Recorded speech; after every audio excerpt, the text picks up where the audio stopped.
I had to leave my wife home alone for 3 weeks, and what I returned to made me wish that she had just cheated instead. So about 3 weeks ago, I left for a work trip to Germany. My wife isn't a big traveler and didn't want to come. I'll hang back, water the plants, binge some Netflix. That's what she said. She's 39. I thought, okay, she's an adult. She'll be fine. I've reevaluated both of those thoughts. I don't think she's fine, and I find myself wondering, is she even an adult? Day 2 of me not being there. She tries to make sourdough bread from scratch using a YouTube video, and what she thought was yeast turned out to be Epsom salt. The result? A rock-hard bread grenade that cracked our marble counter. She named it Crumbzilla and displayed it like a trophy. Then, on a whim, she decided to go all raw vegan for some reason that I can't identify. She ordered 19 pounds of produce from a sketchy organic website. Half of it arrived moldy. The other half, she juiced. Exclusively, for a week. New diet of just juice, no solids. She got so dizzy that she mistook our laundry hamper for the fridge and put all of our frozen meals in it. They've since liquefied. To survive, she pivoted to eating Pop-Tarts and spoonfuls of peanut butter. Her justification for this? Balance. Meanwhile, she stopped wearing actual clothes. Just bathrobes. Actually, the same one. Every single day. By week 2, it was 70% robe and 30% soup stains. Even the dog refused to cuddle with her at that point. Last night, I land exhausted, and I'm greeted by a living room that smells like fermented ginger and regret. She runs up to hug me, robe flapping open, holding a jar of pickles in one hand, as well as a half-knitted scarf in the other. Apparently, she took up knitting to relax her stomach. This morning, I wake up to her whispering, "I think I'm a kombucha now," and burping in her sleep. The dog has since moved his bed into the bathroom and won't make eye contact with either one of us. This morning, I grabbed my keys and said I was going out for coffee. The dog followed, even without an invite. He needed air. I needed therapy.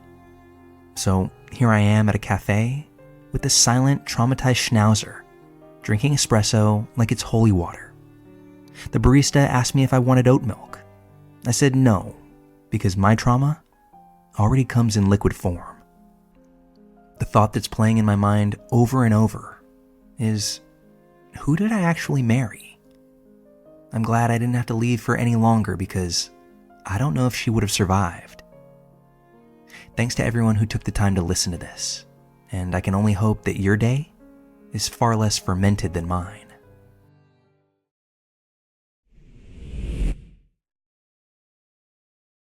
Years ago, I rented a townhouse while working on a studio contract.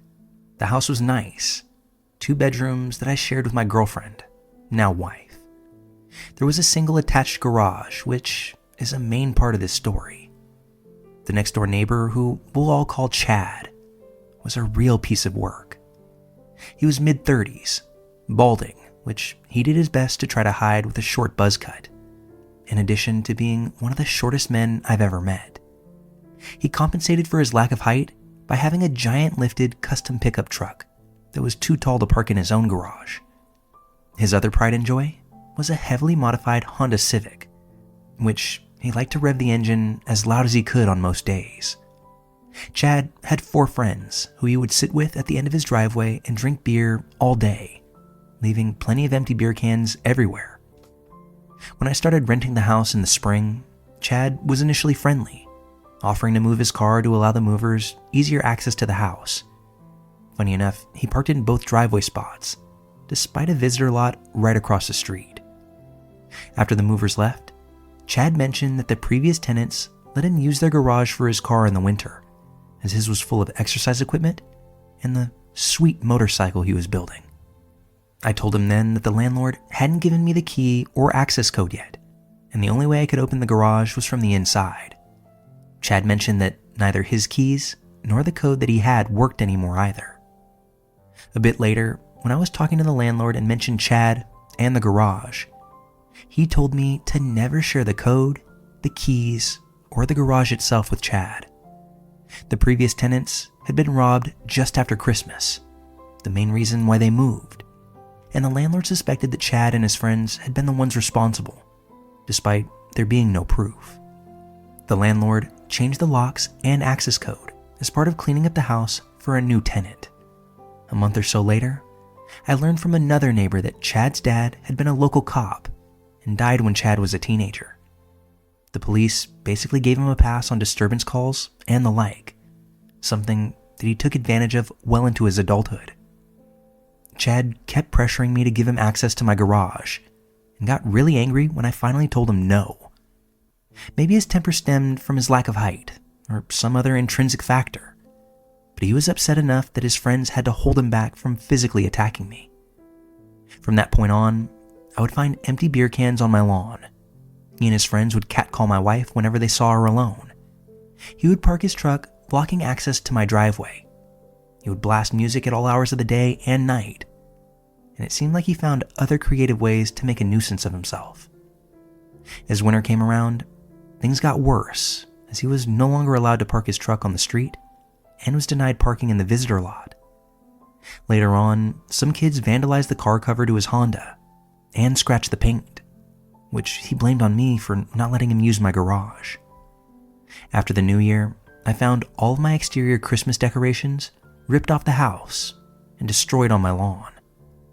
I decided then that that was the last straw, and it was time to get even. Starting that night, which was the beginning of a really bad cold snap, I watered his car, using the garden hose to spray it down from 10 p.m. to 5 a.m. every 30 minutes or so. By the next morning, a thick layer of ice covered his Fast and Furious mobile, pinning it to the driveway. I hid my garden hose in the garage before anyone had a chance to see it. When Chad saw the state of his car, his rage was legendary. He screamed, yelled, and woke up the entire neighborhood with his antics. Both the police and fire department came, but they did nothing and eventually left. Chad's friends tried to use various power tools to free his car, and one of them actually cut into one of his tires and fender using a sawzall. About a week later, the ice had finally thinned enough that the car popped free. Chad broke the windshield trying to remove large chunks of ice. That spring, my work contract ended, and I moved far away, free of Chad. I decided to share this story as I'm still good friends with my previous landlord, and he told me that Chad and his friends are now in jail after they got caught robbing a convenience store just after the holidays. In my book, it serves him right. Sometimes when you're a big child, you need a timeout.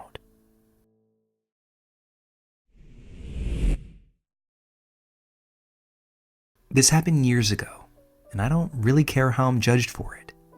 If given the chance, I would do it again 1,000 times over. I'm 30 now. When I was 4, my mother and father split up. My mother is an absolutely horrendous woman. My father moved to Australia from New Zealand, got a job and a place in a few months, called my mom to tell her he would almost have everything ready for us to move over. He sent her around $10,000 to pay off the rest of the house that we owned in New Zealand. That way we could rent it out and use it as a source of income. My mother, being the fucked up person she is, took the money, abandoned the house, and ran away with us without telling my father. This act derailed our entire life. About a year after, my dad finally managed to find her. He literally had to fly to New Zealand and hunt her down through family. My dad was so foolishly in love with my mother that he actually wanted to give her a second chance. She declined, and that's when they sat us all down and asked us who we wanted to stay with, as he and my mom are now split up. My 2 sisters almost immediately opted to go with my father, and if I wasn't so young and stupid, I would have too. But instead, apparently, I was the foolish baby of the family, and being the only boy, I felt sorry for my mom, so I said I wanted to stay with her. Biggest mistake of my life. My father had to pay my mom in order to take my siblings, and that was a terrible idea too. Mom was an addict, an alcoholic, and a deadbeat. Fast forward about 4 years, when I'm now 9, smack dab in the middle of one of the most fucked up childhoods ever. Every day, parties, junkies, and some new guy my mother was sleeping with are getting almost beaten to death by. She'd been seeing this particular guy for about 3, maybe 4 months, and I'm going to call him Dirtbag. At the time, I was young and naive. I really loved my mother, but I hated the life that she dragged me through. The abuse from strangers and junkies leaving all their needles and shit around. The stupid parties where random people would literally be having sex in my room while I was trying to sleep for school. Real messed up shit. After the police had gotten involved in an incident that put my mother in intensive care, my mom didn't want to press charges and still wanted to be with the guy. He had beaten her within an inch of her life, and she still wanted to go back? I don't know what happened. I felt dead inside. After all of this, she still wanted to be a fucking bum. It was at this point that I saw my mother for who she really was. I had had enough. I wasn't even 10, and I'd been exposed to the world in a way no child should be. So that day they sent me home, he was released and came back to the house too. Now, at the very least, all he did was ignore me, but I think that was mainly because he was so high on heroin. Once I knew he had just finished shooting up and would be down for an hour or so, I don't know what came over me, but I wanted him to pay. Pay for my mother, for my life. I don't know, I was just angry. So I planned and I knew what I was going to do to get my revenge. Once he was down, I grabbed a club we had outside, and I started to beat the ever-loving shit out of myself. To the point where I was really messed up. I'd busted my nose, cut my lip, given myself a swollen eye that nearly came out of my face. I snapped a broomstick over my leg and managed to fracture my ankle. With blood now pouring out of my nose and my face, I walked inside, placed both the club and the broken broomstick near him. But I wasn't finished there. This is actually the hardest part for me to admit because it's hard to come to terms with how far I was willing to go just to get this revenge. I went to the bathroom, took my mom's deodorant, which happened to be a spray can. I dropped my drawers, and I'm sure you guys can imagine what I did next, to the point where I bled. I limped downstairs, and I put the can near him as well. I waited for almost 10 minutes, then I called the police. I was hysterical and told them I had been beaten and assaulted by my mother's partner, who just got let go for beating my mother up. In a matter of minutes, and I do mean minutes, police had swarmed the place. They arrested him and were taking me with them to the station. I had to recount to them what had happened, something that I basically made up on the spot. I told them after coming home and doing drugs, he decided he would take his frustrations out on me, beat me, do horrible things with that spray can, before beating me some more. The police officers that were interviewing me were completely horrified. My dad was called and he flew out immediately. I'm not too sure what happened next because a lot of it is a blur, but I ended up leaving the country with my dad. Dirtbag ended up in prison, and I found out a year later that he got served with a 32-year sentence. My mom also got a 4-year sentence. Hers was for neglect and child abuse, since the police wanted to prosecute her for having left me in the care of someone that she knew was a drug addict, and a violent one at that. The police barely dug into my story. I don't know if that's because I was a kid and they believed everything I said, but it was really not that hard to convince everyone that he needed to go to jail. To this day, the only two people that know exactly what happened are me and my father, who I admitted this to shortly after he came and got me from New Zealand. He said to me, "Son, I'm so sorry I didn't take you with me. I just wanted to give you the choice. But no matter what, you can't ever tell anyone about this, okay? It's still our little secret, except for all you out there that now got to hear it." As an adult, I don't think what I did was good, and I'm not trying to justify it. What I meant about doing it over again 1,000 times was in context to my age and mindset at the time. I really didn't think it was going to go that way. The police would just take him away and make him stay away, At least, that's what my stupid little kid brain thought. But if I went back, due to my immaturity and mental damage I suffered from the way I was raised, I probably would make the same mistake. Again, I'm not saying what I did was good, but it is what happened.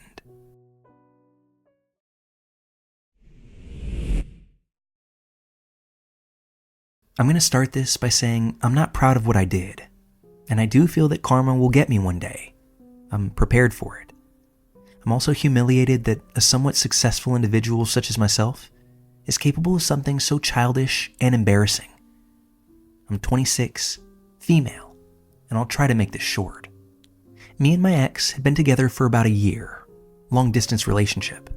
He lived about 3 hours away, and I find out from his sister that he was talking to other women when we were still together, and confrontations with him led nowhere, mainly with him saying that I'm the only one on his mind, and that he would never do that to me.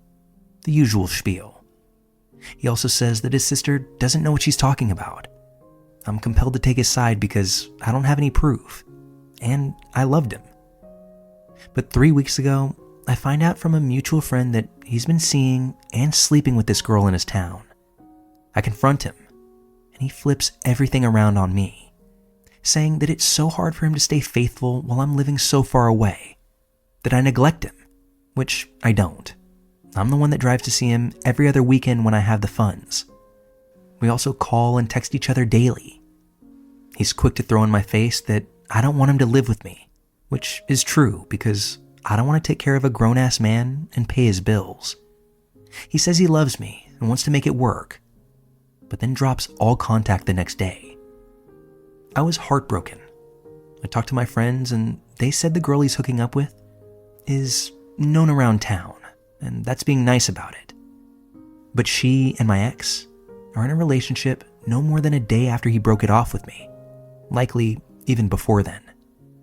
2 weeks ago, while still hurting and heartbroken, I reactivated my Facebook and meticulously combed through my ex and his new loves profile.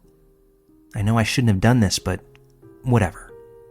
I didn't dwell on their flirty messages, but instead, I focused on her profile.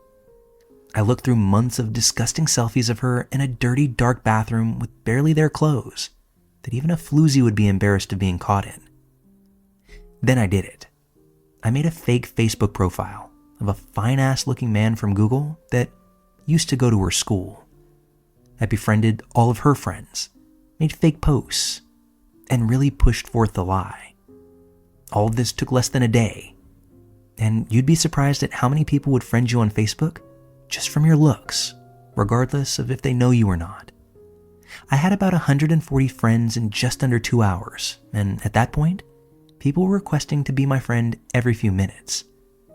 I don't know who is more pathetic, me or these weirdos. Me, probably. I started to chat her up the next day. She was very open with herself, even sending new pictures of herself in little clothing to a complete stranger without any in return. Being a woman myself, it was easy to tell her what she wanted to hear. 2, maybe 3 days later, she was already complaining about my ex to me. I told her I wanted to meet up. I'll pick her up and show her what it's like to be with a real man. At this point, I had hours of conversation saved. Her saying the dirtiest shit I've ever read. Pictures, videos, what have you. It was now time. While all of this was going on, my ex started to contact me, saying that this was all a mistake. I asked him if they had broken up. He says yes, twice actually, although clearly they weren't. This should have broken my heart, but it didn't. I knew the truth, but told him that yes, I love him, and that I want him to move in with me. He sounded happy, ecstatic actually, and said that he was going to give his 2 weeks to his boss that same day. He texted me later and told me that he just left them with no notice instead because, fuck him. His words. He was going to start packing and will head out with everything later in the week.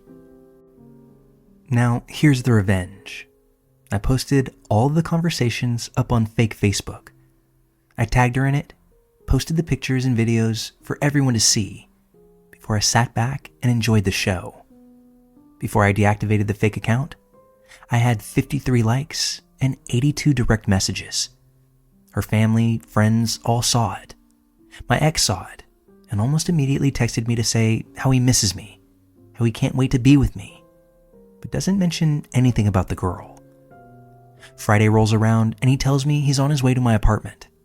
He doesn't know where I live because I recently moved. I tell him to meet me at a CVS close by, so I direct him on where to go. He tells me that he's almost out of gas, almost out of cash, and that I'll have to help him put some in. I agree and tell him that I've got him once he gets here. I get a text telling me he's at the CVS and he asks me where I'm at. I ignore it. 30 minutes later, he's blowing up my phone. All calls ignored. I made it a point to let every call ring once so that he knew that I was sending it to voicemail. An hour later, he calls and leaves me a voicemail that he's worried, and he asks if I'm okay. Oh, I'm fan-fucking-tastic. 2 hours later, I get another text saying that he drove to another CVS thinking I was there, but now he doesn't have enough gas to even get to a gas station, and he's stuck there with all of his things in his car. Calls, texts, ignored. I take an Ambien and go right to bed. The next day, Saturday morning, I have 37 text messages, 28 missed calls, and 7 voicemails, all from him. The last voicemail couldn't have been any sweeter. It was him saying that he had to call his mom to come and pick him up. Since then, I blocked his number and then ultimately had to change my own, since he would start calling me from his family members' phones, as well as private numbers. I finally get a message on Facebook from his sister. She tells me he came home crying like a fucking baby. And since his mom knows pretty much what happened between me and him, she wasn't very sympathetic, but she was rather upset with me. His sister thought I was a badass and deserved better than her lying, cheating loser of a brother. I know I acted on impulse through all of this, probably destroyed this girl's life. I just might reactivate fake profile to say sorry or whatever. But then again, maybe not. She did knowingly sleep with a man that had a girlfriend. She even attempted to seduce him. I know this sounds crazy, but the feelings I had for my ex are still there. He'll never forgive me since he's now unemployed and the whole town knows his business. Even a little bit more than just his business, as the girl admitted that part of him is awfully tiny. Now, a piece of me regrets everything I did, and another much smaller piece of me wants him back. The other much larger part of me is glad that I destroyed any type of reconciliation, as it wasn't going to work out in the end, and I simply can't put into words just how good it feels to get all of this out.